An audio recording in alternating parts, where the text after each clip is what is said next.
Well,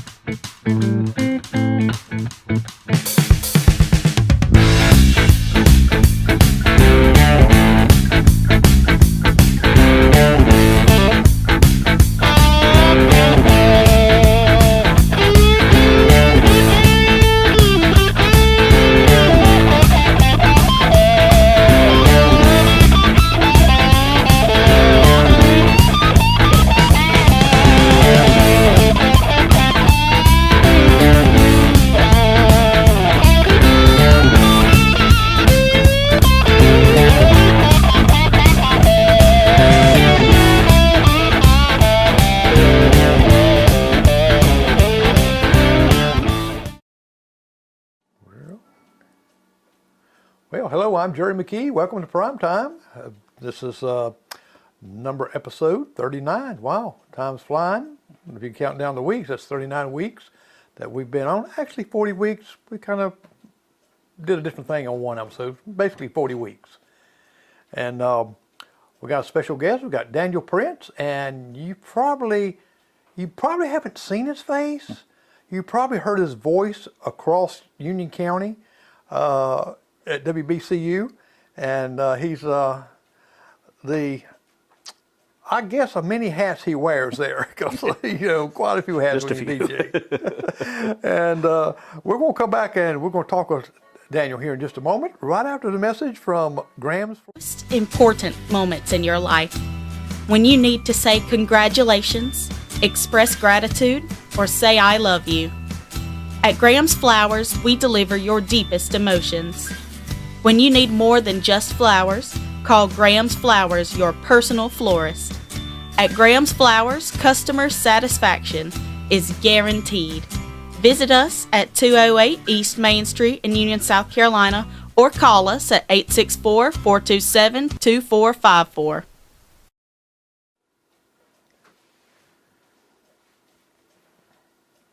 Well, we're back. It was quick. I was here, caught me pushing buttons and doing little things here. You know how that goes. And let me switch off myself. And Daniel, how you doing today? I'm doing pretty well for a Monday. Well, Monday's a busy day, aren't they? I've always said Monday the 13th should be far scarier than Friday the 13th. I don't know why it's not, but yeah. Well, Monday it is the 13th. I didn't even think about that right there. Well, yeah, most people think Friday the 13th is just, horrible. Right. To me, it's start of the weekend, so it's really great. Oh yeah, absolutely. Well, Daniel, tell us a little bit about yourself. How did, as growing up, was you around a lot of music, or did you? What got you started just even into music? Because you gotta love music to DJ. Oh, definitely. I guess you don't necessarily have to, but it certainly helps. I was involved in church since a baby. We had toddler choirs and children's choirs and things like that, and we always had music go in the house and in the car and different things like that. So I just got really involved in church music to begin with, and discovered along the way that I was decently good at it. I didn't think a lot about it. When you're a kid, you just do it because you love it, and that sort of thing. And so just always enjoyed doing it. Got into different choirs in school and that sort of thing. Now, do you play any instruments? Never really learned an instrument. Harmonica is about the closest I could get. And recorder I was okay with in third grade, but that skill is gone. Well, Freddie Vanderford could help you on the more. I'm sure. I always wanted to learn the piano. Couldn't really afford the lessons or anything along those lines. But that's still a dream of mine is to learn how to play the piano. I just always thought that'd be really therapeutic. Come down, come home and just play. I always wanted to learn myself, and look like I've been living with a pianist for 30 years, and looked like I just said, okay, teach me, but she said, you can't teach old dog new tricks, and I know what she means like that. Now I can read some music just a little bit by the notes doing this right here, but it takes a certain little skill to do that, doesn't it? Now, you was in church, did you sing? Because I know you're a great singer. I've heard you sing many times. You're real good. Did you? How did you discover it when you was little, growing up, that you can sing, and somebody said, hey, you sing pretty good? I honestly don't remember a time that that it was just, hey, that I could do it, but I knew I loved it. Probably about the 8th grade was when I came to understand that I enjoyed singing for people. I was really, really shy once I got into my teenage years. That happens to a lot of adolescents. I have a daughter going through that right now, so I tell her I feel your pain all the time. But that was one way I was able to get out of my shell. One Christmas I got just randomly several Elvis Presley cassette tapes for Christmas one year. It was something the school had given us, and I just got to listen to it and started singing, and I knew some of the songs from listening to oldies radio and things like that, and started seeing if I could emulate his voice a little bit and that sort of thing. That's what I was going to ask you. I was going to ask you that. Did you sound like Elvis? And they said I was pretty dead on. I was just kind of messing around a little bit, trying to find my niche, and that seemed to be where it was. Getting into that and getting up onto stage. I always loved drama going through school and that sort of thing. Well, that helped you a lot to get over all just kind of shyness, meshed in together. Yeah, I imagine the drama helped you quite a bit to get over shyness. I don't know did you remember the first time you got up to sing in front of a bunch of people? Was you nervous? And looking back on it, it's funny to me now because I don't think a thing in the world about it now. But yeah, I was lock your knees, hold on tight to whatever you got, and pray nobody sees you shaking. Pray that nobody hears your voice shaking. But it took a few tries to get over that.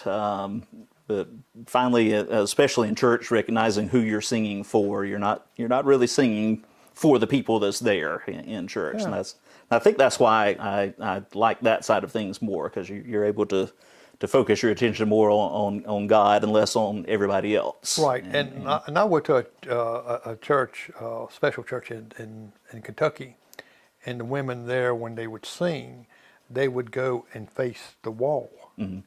They said they did not want to take anything from God. That their voice, and they was pretty voices, but they would not face out. They faced there.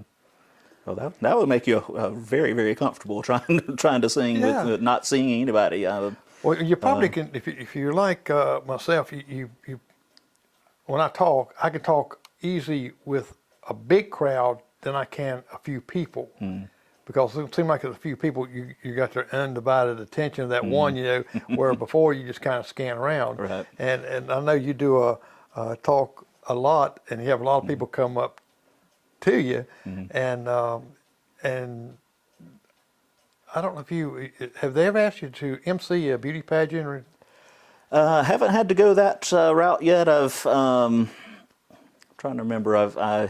I've done a couple of things along the way. I'm drawing a blank on specific events and things, but there have been a few times I've been asked to do some things. I know I've had to do that one time like that, and it's really nerve-wracking. And especially, I'm horrible on names. I don't like calling names out because I'm sitting here, I'll butcher a name up in a skinny minute. Now, you went to, where'd you go to college at? Went to Toccoa Falls College, a nice little small Christian college in northeast Georgia. I was living in Anderson at the time, so it was about an hour and a half drive from Anderson. Well, no, it was probably a little less than that, probably closer to an hour to Toccoa. And had a really strong broadcasting program. I looked in state, and all the good programs were at really big schools, and I was never drawn to the USCs or the Clemsons or things like that. I always wanted a little smaller size where you don't get lost, Right, and not too many bigger schools offer the broadcasting. No, in fact, Toccoa doesn't anymore. I don't know what the last class was, but I had to have been one of the last 2 or 3 classes to go through that program down there. So now you when you was going to school there, you did some intern at radio station in Toccoa, correct? Yep.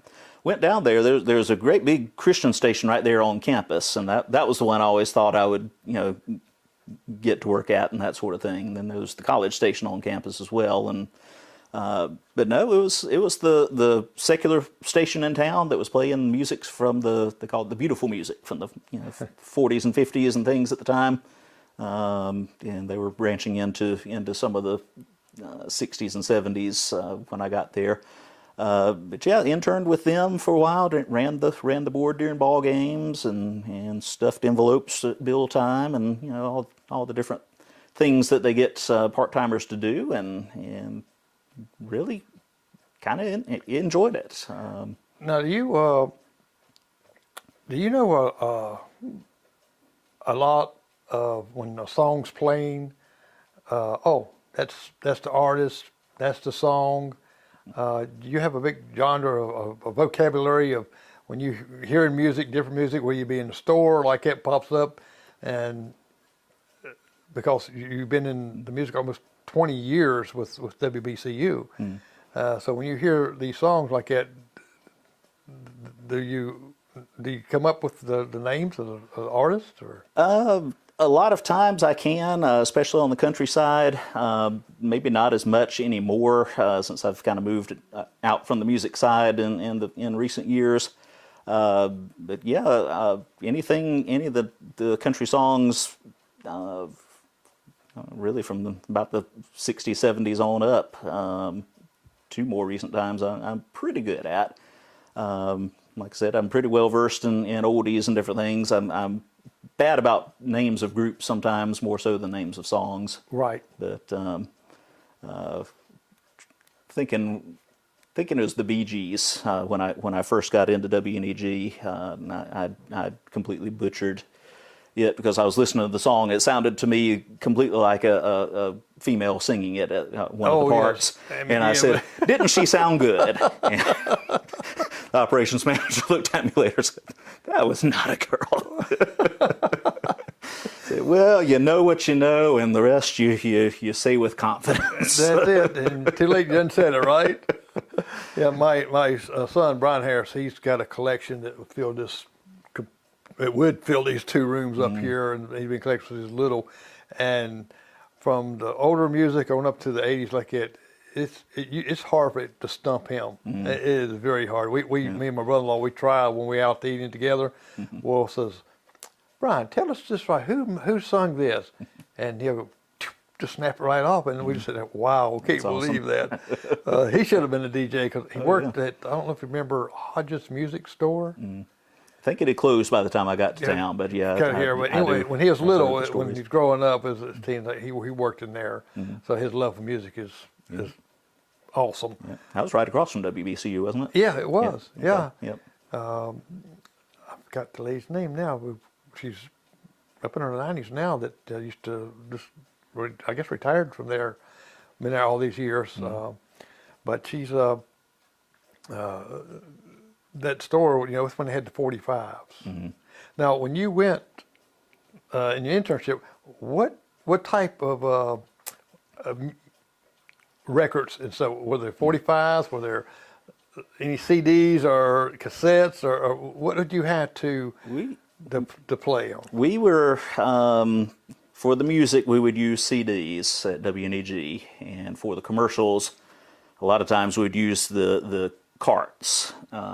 If you're not familiar with that particular technology, it's kind of like it looks very much like an 8-track tape. You pop it in the machine, you hit play, it'll play it in a loop and bring it back around to the end, and you take it back out, put your next one in. We'd have about 3 or 4 or 5 stacks of carts in there, and we'd just hit them one right after another for ball games and things like that. At school, we learned how to do the records because our professor was like, I want to prepare you for any type of station you could possibly be at. So they versed us on how to roll back the record, the half turn, whatever, to get it started so it doesn't just you hear come that up. And, That's it. Yeah, you got your hand on the. Yep, that's it. And people don't realize why. Now I'm going to ask you this: why did you do that? That is to give the motor of the record player enough time to get it going to full RPM before the audio actually hits. So there's in any track there's that little bit of space in between that's just silence. So you would take it back usually about half a turn would do it, and you would just let it go when you turn it on, and by the time it got to the beginning of the audio, it's spinning full speed, and it's like you meant it to do it that way. Yeah, and it's kind of like editing videos like that. I usually count 1, 2, 3, and then hit. Mm-hmm. That gives me time to go back and get right when it starts. But yeah, I remember this because queuing it up, we called it, queued it up, and got it ready. Well, we'll be right back in just a moment. We're going to talk some more about some of the detailed things in the radio station, where it's not just having fun playing records, it is a job. So we'll be right back right after Graham's Flowers.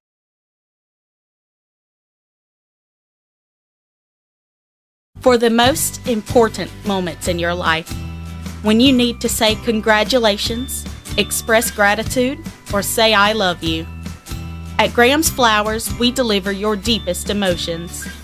When you need more than just flowers, call Graham's Flowers your personal florist. At Graham's Flowers, customer satisfaction is guaranteed.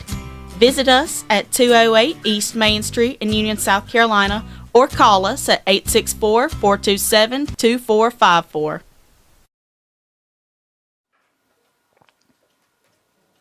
All right, we're back, and we were talking to Daniel Prince. He is the voice of WBCU. You probably hear or probably talk to him on the phone in the swapping shop, right? Yeah, absolutely.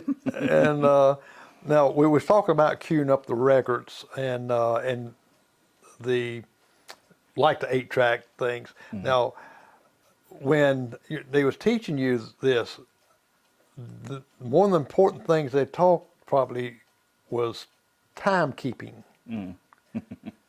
So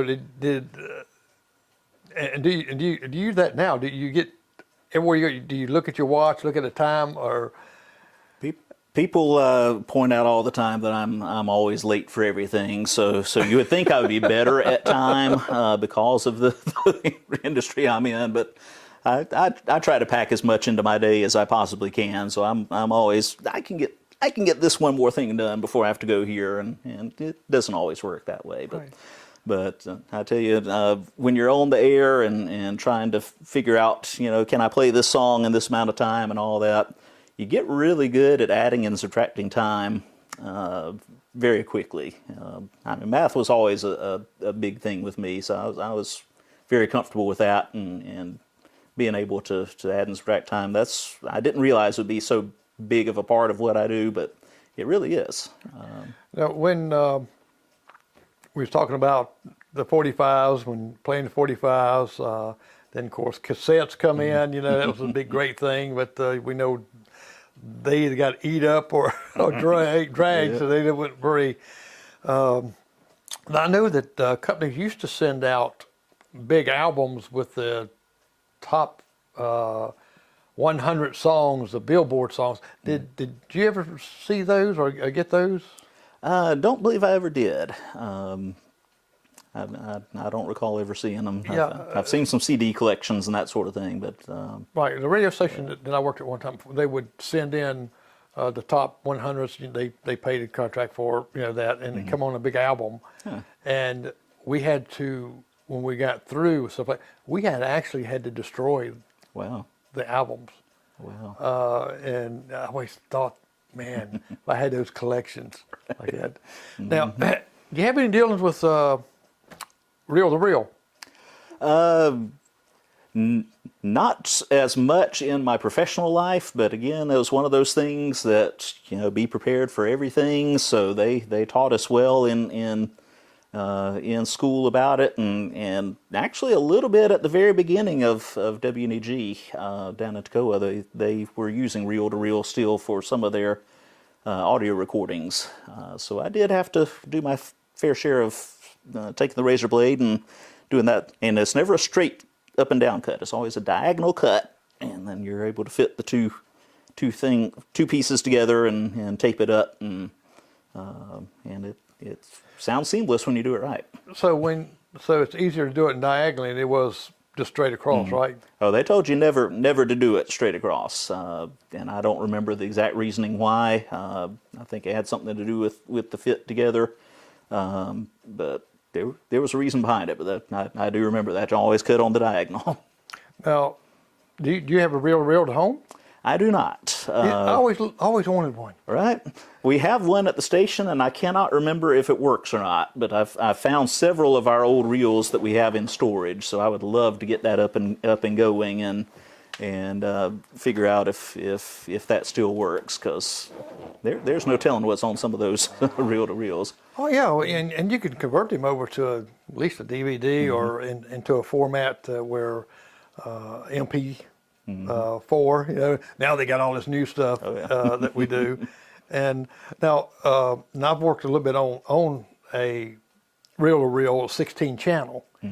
And if people not know really what a 16 channel is that where you can record one voice on one channel, then you click up and you can put the music on it and you mix it that way. Now, how do you mix it today? Everything is on the computer, so we like to use the Audacity program because it's free and it's pretty easy to use. So just you can take the audio of the voice that you record, put that onto one track. If you need to add music separately, you can add that under it on the second track, layer in whatever you need to along those lines. A lot of times we just do it all together on the fly and just record it in the computer with playing the music on the CD under us and recording the spot live. So just kind of varies based on the need. Right. Well, I know when I edit my videos and things, when I put music in it, I always put that in last because I can adjust the sound with my voice where you don't want the music overpowering your voice when you're doing a commercial or even talking just regular, because you got to have that minimum of something in the background. And of course, our digital age now makes it much better for us than the old-fashioned way. Now, do you have to be a good writer? To do what I do, at this point, yes. I've been the news director at the radio station now for 3 years. In fact, 3 years at the end of October. It was when Mike Stevens had his stroke in 2020 and was no longer able to do that. Miss him terribly, but definitely have to write well to be able to do that. He was such a master of writing for the ear. He could write it. I couldn't publish it the way that he wrote it, but he could write it into a way that when you heard it on the radio, that's the way it's supposed to sound. Right. That's a struggle for me. I tend to write to where you can read it. That's my strength, writing to read. Okay. Now, when you're, say for instance, salesperson comes in and says, you know what, I've got this business here and we need to write a commercial. What is how do you go about writing a commercial for a business that wants to advertise to you? What are some of the things that you need to make that happen if a customer comes in that does not know anything about, radio, time-wise and stuff like that, and they come to you and it says, okay, here's my business, what can you do? What is your thought process and how do you go about doing that? Thankfully, I don't have to. Sales is one area, is pretty much the only area I haven't gotten my fingers in that radio station over 20 years. But I took a whole copywriting course in college and all of that, and I've been around it enough to know that you listen to your client. That's the most important thing. Figure out what they want to get across, and then you take that and you you kind of run with it and try to limit the focus. You're only trying to get across one idea. That's one problem that amateurs get into sometimes, is trying to fit in too many ideas into something, and then it just gets lost in the commercial. And with you doing a commercial on the radio, to me, it's harder because you got to visualize, because even though the sales comes out and brings you the package, well, you've got to make it sound. You've got to make the music background, if you have that added to it, to select the right music, and that's a key thing is selecting the right music to go in that background, and you've got to come up with maybe a storyline. And they used to have books. I know years ago they used to have books that you could go to that the radio station had that gives you some kind of ideas how to certain ads it can add to it to give you some goes. I don't know if you have those or not, or I don't think we do. Chris and Linda, they are very good at what they do. They handle all the sales, and they pretty much write the ads for us. Every now and then, Chris will get busy, and he'll give me a flyer or something, and say, put something together and get it recorded for me real quick, whatever. But they can crank them out pretty quick, and one of the other things, the key things, is people don't realize, how tight 30 seconds is for a commercial. Word limits and things like that. There's several times I get a script or something. I say I talk fast, but I can't get all that into a 30. I have to make a edit or two before we go into production, that sort of thing. Right. So and that's one thing people don't realize is when they listen to an ad, it's timed because you're selling the ad, and the customer is paying for, well, it'd be 15 seconds, 30 seconds. I don't know what intervals do the ads. The key ones are 50s and 60s. We are seeing more and more 15s these days as attention spans shrink and inventory shrink. More and more kind of go into 15. It's very difficult, especially getting into the automation side of things. Once you get into satellite time, these breaks are specific lengths, and if it goes beyond 3.5 minutes, you're stepping on the music. And so if you're consistently putting out 33, 34 second commercials, the timing just isn't going to work. So it's got to be as close to 30, as close to 60 or 15 as possible. Right, and you don't want to have dead air, right? Right. That's rule number one on day one in college, going into Radio 101 is dead air is a no-no. and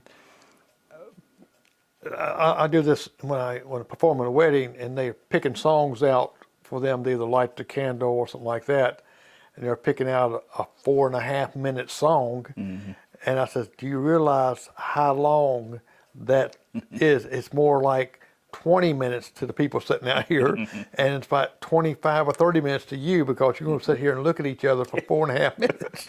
And try not to laugh. And try not to laugh, because it's going on and on and on. So I suggest, lower, and also either tell the guys doing the music, fade it out, And so when you're getting into dead air, 30 seconds is a long time. Absolutely. To be dead air. Because someone says, I do channel surfing.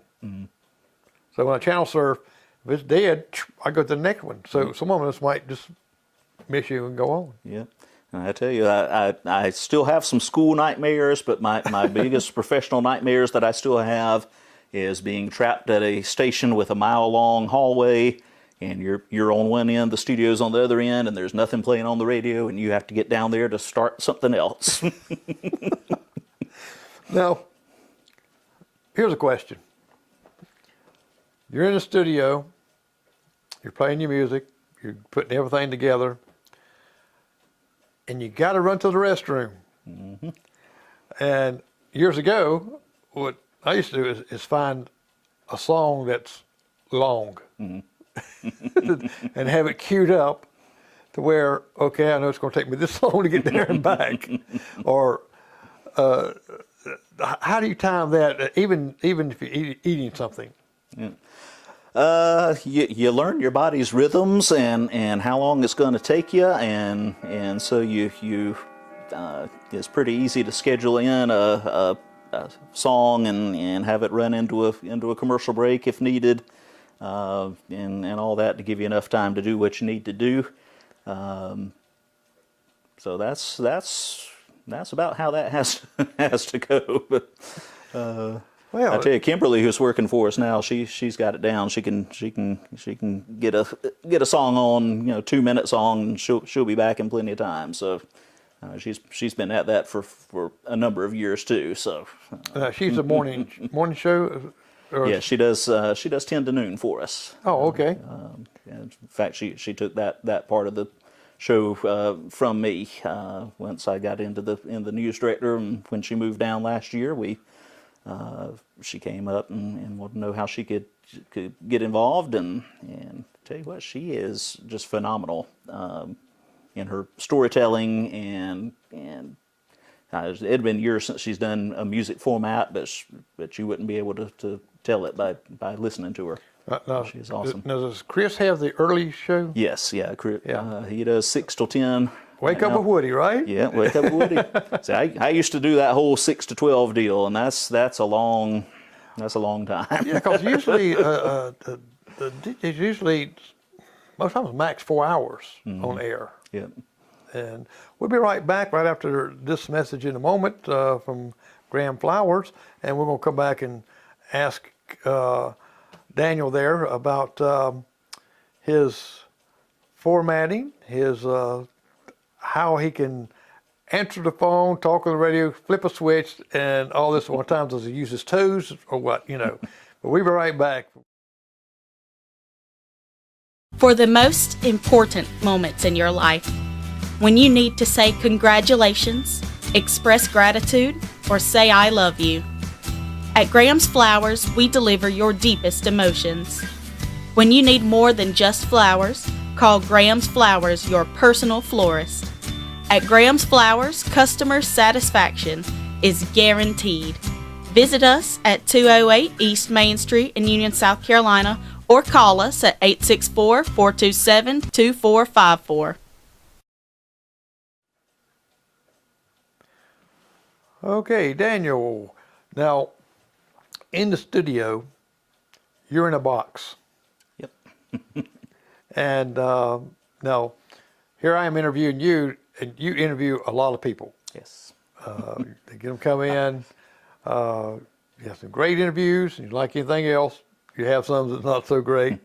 But when you're in that box a good length of time, do you ever get like, I call it stare crazy, because you're thinking, I'm talking to myself. Because really, you are. Yes, it's all how you look at it. I'm perfectly good with being by myself. That's how I'm wired. So I don't have any problems with that. It did kind of freak me out the first year or so, getting used to being right there in the window where everybody walking the street could see what I'm doing and that sort of thing. After a while, you learn not to pay it a whole lot of attention and that sort of thing. But yeah, it's you see a lot of things go by that window, don't you? Oh yes. I haven't seen all the things that Mike used to see when he was doing that, but he had some stories. But I'll bet. Yeah, I know. I used to get where I'm talking, and playing when I'm talking, I'm talking and nobody's listening. I don't have nobody talking to, but I'm talking. Mm-hmm.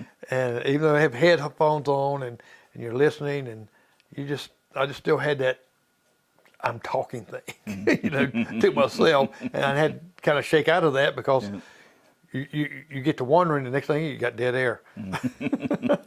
Yeah, they always taught us to picture your listener in your mind, and you're not talking to a vast, world out there. You're not talking to Radioland.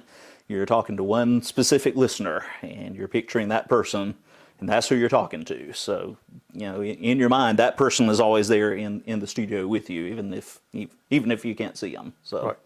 Now you have a good radio voice, and not everybody has a good radio voice. Oh, thank you. Some guy told me that his dad owned the radio station, and he was telling me, he said, yes, when I had to go, I had to put a pencil in my mouth, go out there and learn how to talk a certain way. And I'm thinking, why? Now, when you went to school, did you ever have to put a pencil in your mouth? I never had to do that. I had a wonderful professor, Stephen Dendrinos, who was he was a radio station manager down in Puerto Rico before he came to Tacoma Falls. And he always said, just be yourself. Don't be this radio voice, out there.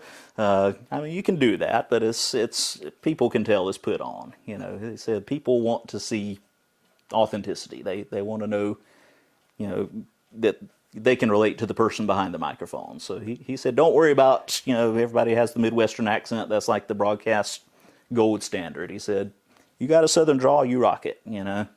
And I know some DJs that did that same thing, that they would put on this radio voice. Hello, my name is Bob, and and you read about somewhere like this. Hey, my name's Bob. Yeah. They said, no, you're not. And DJs, I know we're very active, and you're very active, especially when Grease came out. A lot of DJs came out to the shows that it was playing at, and they was outside and did some live things there. And I know you do a lot of live. Is it more difficult going out? Tell us a little bit about how you're going out and what you got to do prepared to go out into the field, not in the studio, to get prepared to go live. For me, it starts in my head. Because, like I said, I've been a shy person for quite some time, and just amping yourself up for a public appearance, that takes every bit as much energy as all the setup and everything else does. So, being ready to go out into this situation, that's where it starts for me. It's actually a lot easier now going out than it used to be. There used to be a whole dedicated vehicle and this whole 500-pound cabinet worth of equipment that you'd have to haul out to every remote and have power, have phone lines run to it, and all this. It's thankfully not that way anymore. We can get everything we need in a suitcase and a duffel bag now.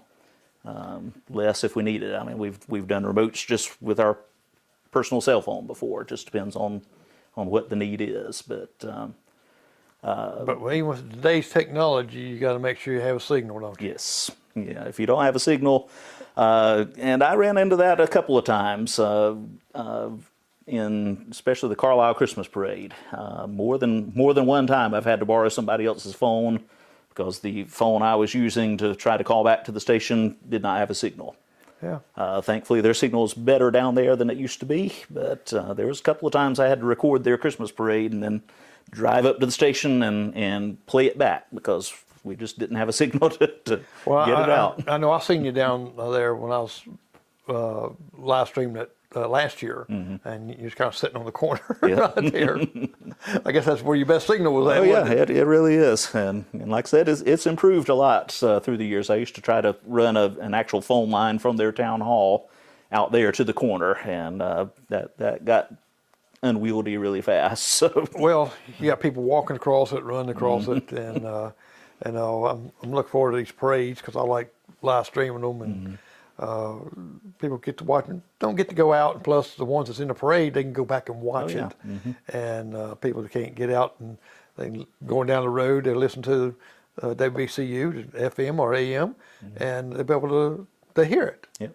And you describe it very well.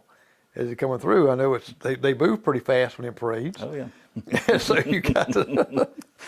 That was one thing that Mike was always good at, was slowing down the parade, because he'd stop and talk to everybody, and people would sometimes complain about how much he did. So I try to walk that line in between what he does or what he did and still being able to provide good coverage, and so try not to insert myself into things, but still describe what's going on. So yeah, I need to talk to the band director when the band's coming down, because it seems like by the time they get to me, they're just going they're not really playing. Yeah, it does not matter where you set up. It's going to be the drum cadence by the time it gets to you. Yes, and so we need to talk to them. So when you get in this area right here, it says, give us the whole hoo-ha. We want to hear the whole thing, and of course we're on one side of the parade instead of both sides, because we can't be on both sides. Yeah. And so if anybody's on the other side, we don't see them. But we get good candy, don't we? Oh yes. I try to be good. I only take one or two pieces usually, but they love throwing out that candy. Yeah, it's like trick or treat. I mean, like a trick or treat. You're a big bag, hit the bag and stuff. And but they're fun, and when you're doing outing. And I know you lighting up the lake. Y'all set up there, and do you get a good signal down at the lake? Usually, we've when it's close in like that, we usually use our Marty equipment, which it's not really microwave signal, but it's kind of like that. But it'll shoot the signal from the antenna back to the station, and it's the same technology we use for home football games, and the sound is like you're right there. So with that, we don't have to worry about a signal. It'll get out probably to, say, maybe the Harbor Freight shopping center area is maybe about the extent of the range on that now. But well, I know that down in Foster Park, down in that area there, AT&T and Verizon both, I just cannot get a good it can be tough. Because I need at least 5.5 upload speed. Download speed can be 1, but the upload speed is what I look at, because a lot of people say, hey, I got good internet. Okay, let me test it. And I test it and I say, ooh, no, you don't. So I have to use something else. And now, when you're in the studio, now you doing the swap shop, you're answering phones, you're having to write things down that people's calling in. How do you organize all that? I mean, it looks like it'd be very hectic, because I'd hit a wrong button or something. Those are the times I live for. I love having the chaos that you're trying to tame and all of that. It's a learning curve, just like anything else. You get more and more comfortable the more and more you do it. Hardest thing for me, the first few times I did Swap and Shop, was just being able to translate what's being said from the phone line into my headphones, and being able to interpret that, because number one, you have different people calling in, so you have different styles of speaking. You have some people have more of an accent than others, and then the technology can kind of garble things a little bit too. So you're trying to interpret some of that too. So that was always the hardest part for me, at least at the beginning, was being able to fully understand what the person was trying to say. The typing and all that, and the buttons. I mean, that was the easy part. Well, you're a fast typer. Oh yeah. Because I've watched you at the county council over there, sitting there with your laptop going, and my wife, she types fast. Me, no, I don't type fast. And yeah, I learned that from a young age. My mom had a typewriter, and I had the little typing programs that we would get with our toys and things sometimes, and I kind of taught myself back in elementary school, and that's definitely served me well. Now, I know we talked about your music and singing, but what turned your fascination onto radio? Again, about that same time, 7th, 8th grade, voice changing and all this, and start to get your confidence shaken in what you think you're going to be capable of. So I knew I liked music. I knew I was pretty good at it, but I was also coming to the realization that there were so many others that would be better at it than me, and most likely that wasn't going to be my career path. Professional musician, probably not going to be what Daniel Prince is known for. Of course, we didn't have the American Idols and the Voices and all that back then.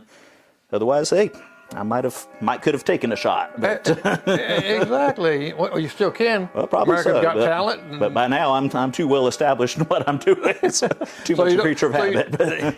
So you don't want to go on the road and.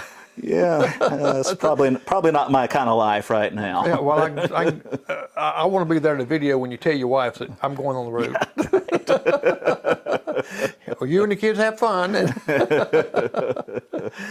right, we're going to be right back right after the message from Graham's Flowers like that. We're talking with Daniel Prince, the voice at WBCU that you hear, especially during Swap and Shop and a lot of other programs, and when he's out in the field, you'll see him there.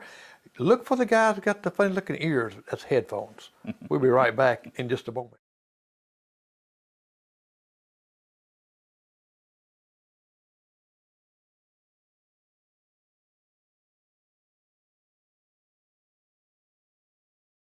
For the most important moments in your life, when you need to say congratulations, express gratitude, or say I love you.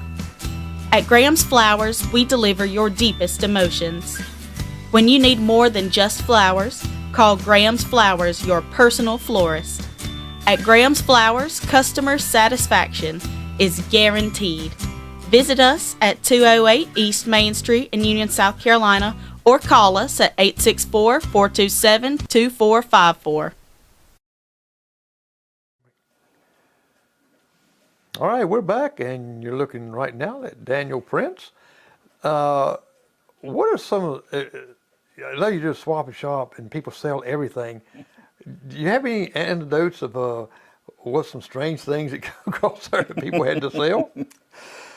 One immediately comes to mind. There's been countless more, I'm sure, but the one that has always stuck out of my mind, and I don't remember exactly when it was. I don't know if the lady is still around, and if so, I apologize if it's insensitive to bring it up. But my all-time favorite Swap and Shop call.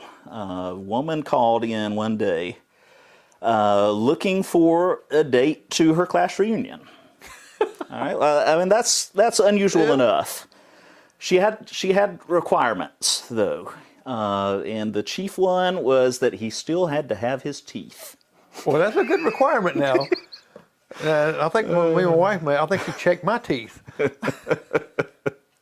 I remember that just like it was yesterday, and I don't know how I made it through that call, and I feel like I took a break pretty soon after that because I lost it. That is still one of my funniest memories in radio. I need somebody to come with me to the class reunion, and he's got to have his teeth. Do you have any other requirements, just his teeth? Well, see, now, that right there, Daniel, you could start a whole new program. Right. You know, almost like the dating The game. dating game. Yeah. Oh, man, that is funny.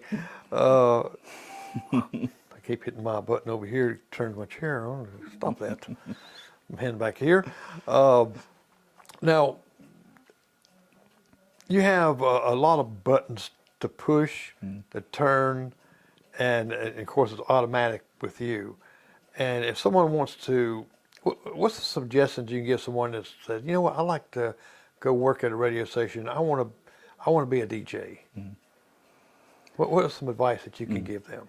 It's a lot tougher now to get into, just because of the number of stations that have gone to all automation and things like that.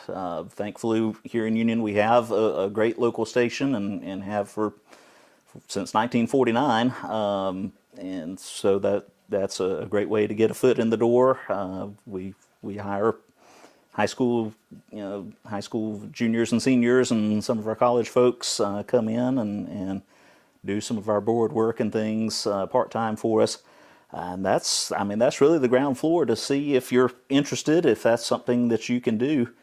If you can handle the board, that's probably the most boring part of anything that goes on at a radio station. So if you can handle running the board for a ball game and being able to keep up with what's going on and do the right thing at the right time and answer the phone and not get tired of hearing the same question 30 different times from 30 different people and still be able to answer with a smile on your face, it could be for you. Now, have anyone call you up and asked you request a song or call you up and says, now that song that you played 10 times, 10 records ago, whatever like that, can you tell me who that was? It does happen. And I'm proud to say more times than not, I've been able to come up with an answer for those questions. There are times I've had to really rack my brain about it and call them back about an hour or two and figure it out. And there have been some that stumped me. But I've had them call and say, there's a song you played last Tuesday, and we're a week later or something like that. We don't really keep music logs like some stations do. We kind of have a freer format than some other stations do. So we do get to have some freedom with what we play. And so that does make it a little more difficult to go back and remember what was played when and that. But we do our best. Do you have sometimes a format or that you play maybe some local musicians that's got CDs? Do y'all make a place to play some of them, or is that something that y'all kind of steer from? Most of the time when we do our local things, it's going to be in the 9 o'clock hour, and we have certainly featured some artists local in the past during that time. We invite them in and have them play and talk to them a little bit about their music and things like that. Most recent one I can think of, we had T.J. Jeter in just a few weeks back. He was talking, mostly about the benefit for the Mauricia Jeter Scholarship Foundation they were having, but I asked him to play 2 or 3 of his songs, and he obliged us, and just phenomenally talented. He is. I've got to video him a couple of times, and he is that. Now, some of your guests that you have, because you do have that talk program, I think from 10 to 11 or usually somewhere 9 in to between, 10. somewhere like that. And sometimes it's hard to get the guests to talk a little bit, isn't it? They get nervous. More times than not, they are amazing. Right. But there are some that are a little more reserved and a little more nervous. And I always tell them just right from the beginning, it's you and it's me. We're just sitting down here. We're chatting. Yeah. Yeah, we're going to let a few people listen in, but you don't have to worry about them. It's just me and you. Just like when I sat down in here, I've always wondered what it'd be like to be on the other side of an interview. So I've always been the one asking the questions. Right. I had no idea, how this would go for me. Well, I know that, and that's what I said. I got to get Daniel Prince in here because he's always interviewing, and in interviewing, you have to read the person that you're interviewing because these cameras intimidate people. Yeah. Where you're in the studio and they got the microphone and stuff like that, and and then I've seen politicians, I've seen people, pastors that speak, get a little nervous. Oh, yeah. But usually after you get into talking, like you said, you got to relax them. Oh, yeah. And being an interviewer, that you're interviewing someone, and you've got to read that, and you read it well. You make them feel comfortable with your voice, and I try to talk to them before we even go live, and say, this is what's going to happen. This is right here. And I said, and then you know what? I said, it's going to be over. Yep. And I've had many of them say, gosh, that was fast. and it does. Oh yeah, I mean it's amazing. I'll I don't do a ton of interview prep because I like to kind of let it flow. I'll have some things that I know that I want to ask. There are times that I get about halfway down my list and hey, we only have 5 minutes left. Final thoughts, that sort of thing. You're like me. We'll get on rabbit trails, and sometimes we go a little longer on those. I didn't finish the list. Now, you got a wife that teaches, and she does she listen to you? She doesn't get to. She gets to hear some of my news stories that I record because my news time is basically I get up at 4:45 in the morning. I'm writing news and then I'm recording it from 6:20 to 6:30 usually and dropping it in right in time to air. So she'll sometimes get to hear a couple of my news stories that I'm recording, but. She used to listen when we were dating. I was in the afternoon, 3 to 6 back then, and so she would listen after school to me. Yeah. And she was one that every now and then she'd come downtown, and one time she brought a sign and waved it in the window to me, that sort of thing. Yeah. But now that you're married and stuff, right, things changed a little bit. Now the radio station. Go ahead and give the call letters and stuff that they can turn to AM and FM. We are WBCU, 1460 AM, 103.5 FM. People say all the time, but you can only get WBCU in certain places. Well, yes and no. If you're trying to listen on the radio, yeah, there's limitations to the signal. But if you've got one of these, got your cell phone, we're just a click away on the WBCU app for Android and iPhone. You can carry us with us wherever you go. If you have a computer, you can just log on to WBCUradio.com. There's a Listen Live button there, and click on that, and that gets you right there at your desktop. So you can, wherever you are, there's a chance to get us. Yeah, you got technology now. You have no excuses. You can get you anywhere.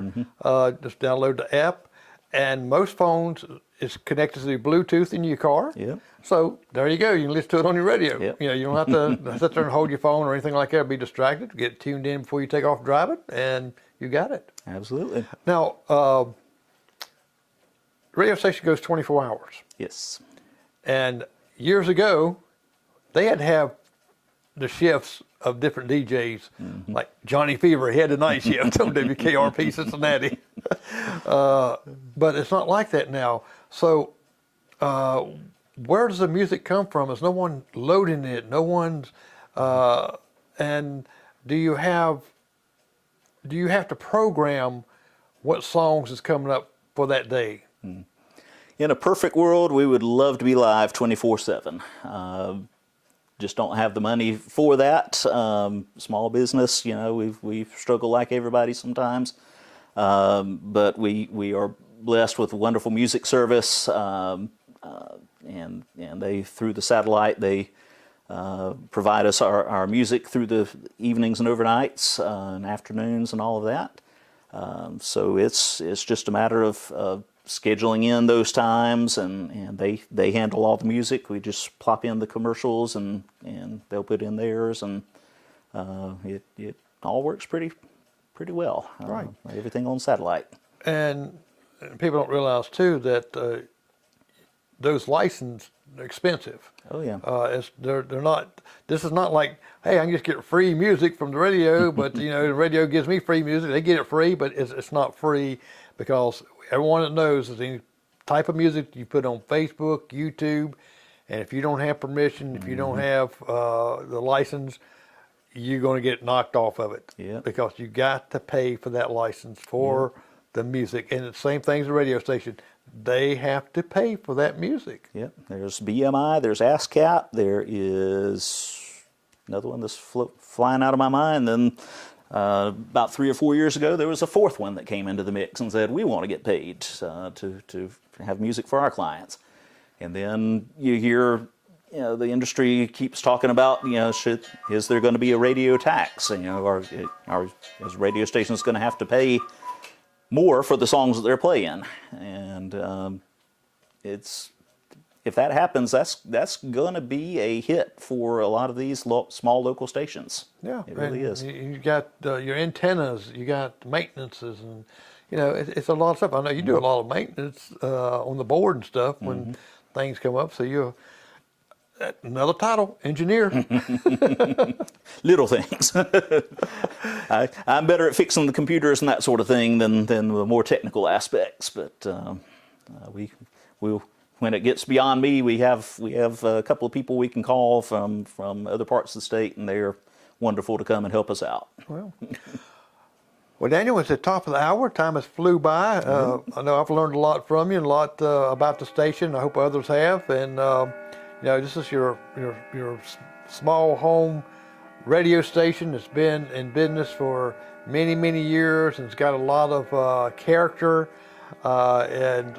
Y'all really have a base there for the small business person and make it more personalized, because you shop here, your family shop here, everybody knows everybody here. I know that. I've been here, going on 30 years, and know half the people my wife knows, but everybody knows everybody.